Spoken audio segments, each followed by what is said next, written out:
Hello my friends, Mina Geek here. This is the Radeon 7000, the slowest Radeon video card ever made. Yes sir, we've reached rock bottom.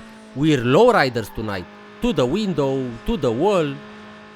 This card was released in February of 2001, having a price of $99. This was a budget card, obviously, and its main competition were the GeForce 2 MX and the Radeon SDR, which had similar prices, but were quite faster. Wait a second, then what was the purpose of this card? Well, it supported full-featured dual monitor, but this particular card has none of this. Here is a short comparison between these three cards.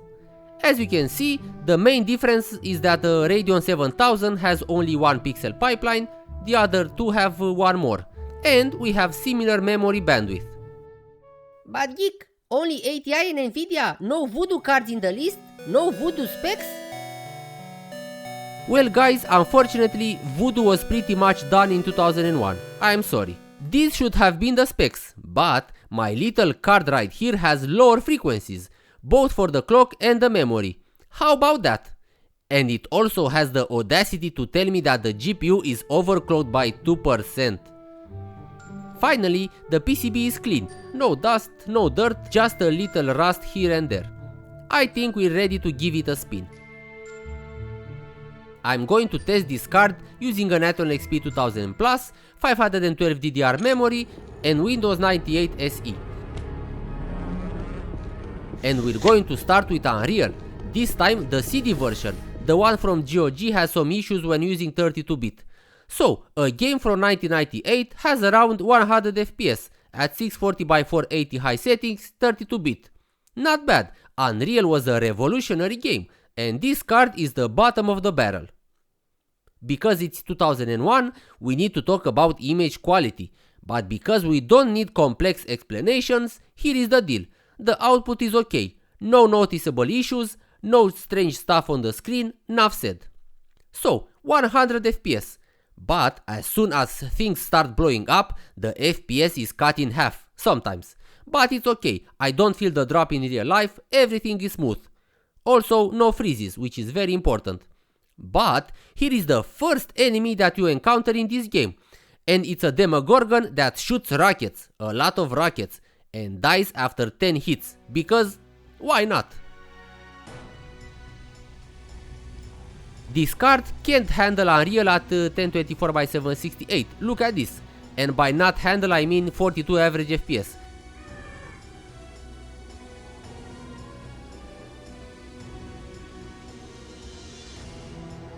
Using 16-bit we have a 30% increase in performance, but I won't use 16-bit, the entire scene becomes too grainy, have a look. 32-bit looks way smoother. The differences are more noticeable in reality, my capture card is not that suited for this kind of specific task. The performance hit when using anisotropic and anti-aliasing is interesting. First, you can only select 16x anisotropic. And using it, we see a drop of only 16 FPS, which is amazing, because the differences in quality are huge. Look at this. The textures are way crispier with anisotropic. It's just like McDonald's and KFC. Both have chicken, but in the end, there is only one crispy. Radeon cards, ladies and gentlemen, being great at anisotropic filtering since year 2000. 2x anti-aliasing drops the FPS to 60, but still very good. The differences in quality are not that noticeable, just a little better. 4x AA does not work at all, we have the same FPS as before, and the image quality stays the same.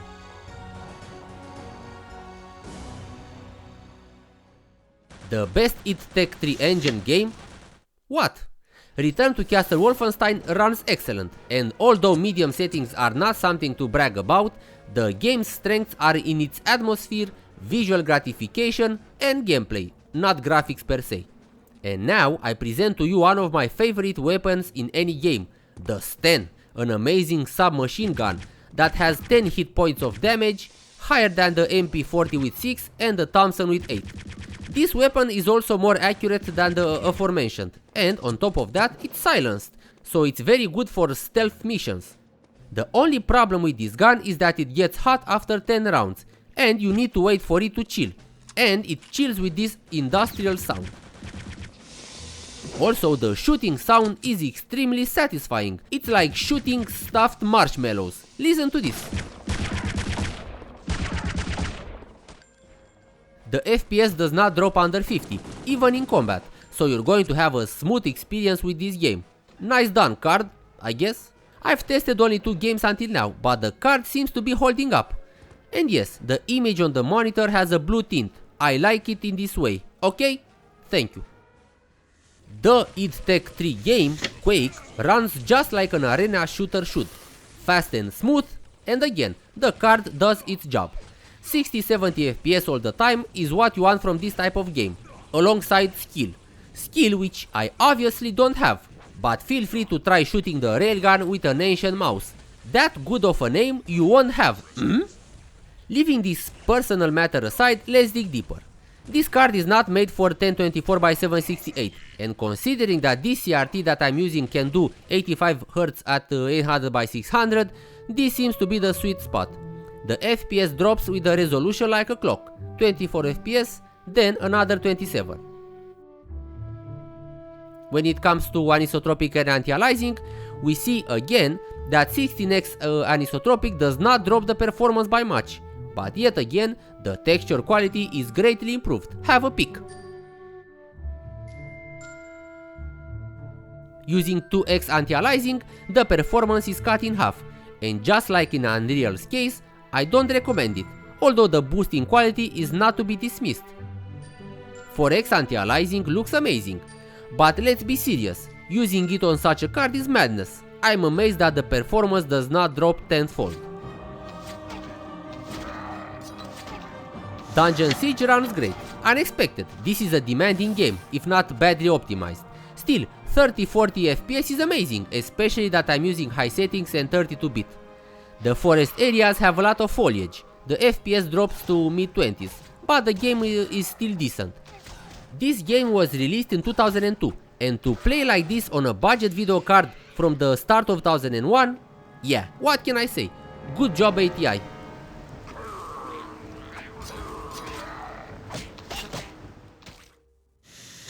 This is Warcraft 3 Reign of Chaos, released in 2002. The target FPS for this game should be around 30 while engaging your enemies. For now, all is quiet, and we have around 45 FPS.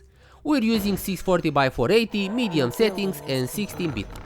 Your building is complete.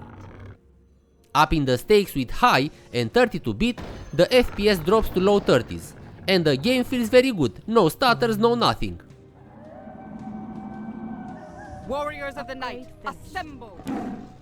Your building is complete. But as soon as 2 armies are on the screen, things go south, 20 FPS. Ouch! It's not terrible, provided that you don't want to micromanage the units. If all you do is select right click, is that all you do? And then enjoy the spectacle, you should be fine. 10 actions per minute, rank 1000 on Battle.net. GG. Serious Sam the second encounter is a strange fellow. Not Serious Sam, the game. Although I have around 40 FPS, the weapon feels heavy and wobbly. It feels like 20. I'm using the Direct 3D renderer. For this game I had to use the low settings, otherwise 30 FPS, which did not feel good at all. The textures look awful, but still, you can play this game, provided you don't want stellar FPS. Stellar FPS for this game being at least 50. It is what it is. Later on, with 100 enemies on the screen, the game will blow in your face. Let's do the dirty stuff. The drop in frame rate when changing the resolution is this, and it drops to half when going to 1024x768. We have here 71 average FPS at 640x480, but as you could see before, the game did not run that well. I don't know where this 71 average FPS comes from. Anisotropic has almost no bearing on the frame rate, amazing. I've always seen ATI as the better cards when speaking about visual quality, be it normal, anisotropic or anti-aliasing, especially the 7000, 8000 and 9000 series. The quality when using 16x anisotropic? Yeah, night and day differences. And again, anti-aliasing is out of the question. Still, the game looks amazing with anti-aliasing, especially 4x. Look at this. perfection. But can it run underground? Yes it can. Yes it can. Look at this, 20 plus FPS, amazing. Well, the game does not look that good, and it's not because of the visual details, but because of the resolution. This game is the jaggiest game I have ever seen. Jaggiest means the state of looking the jaggiest. Even at 1024x768 on a CRT, and with anti-aliasing there are still jaggies everywhere. It feels like someone threw a bucket of sand over the display, simply awful. Leaving this aside, I did not expect the game to run this fine, and with no stutters.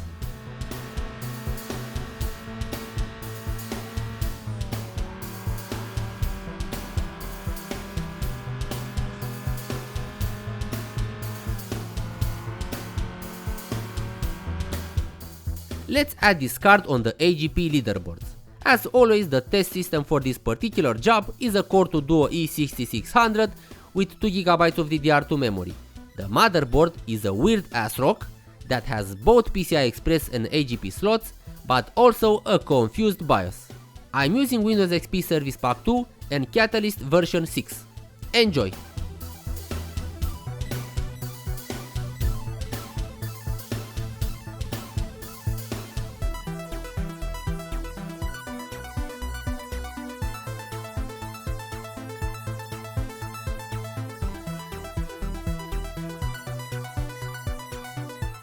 Wait a second, is the FX 5200 below the 7000?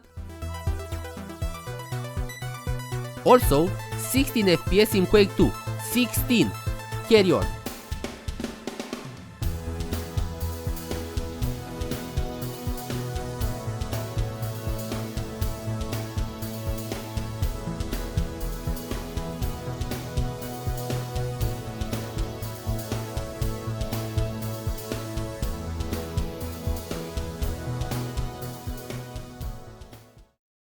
And finally 26 FPS in Far Cry. Guys, let's appreciate this moment. The video card runs Far Cry, and although it managed to pull 26 frames per second out of its hat, it's still alive. Amazing. I've started testing this card with the assumption that I'm going to have a few laughs. I expected extremely low performance, but no, the card is pretty decent. It's true, I've used the 640x480, but this resolution is good for a 15-inch CRT. So, depending on your setup, this card might be good, if you don't have any other options. I had some folks ask me, Geek, is this card or that card good? Well, if you can play the games that you want to play, it's extremely good. Not all people want to play Crysis. Thank you all for watching, and until next time, use CRT monitors together with low budget cards and be nostalgic.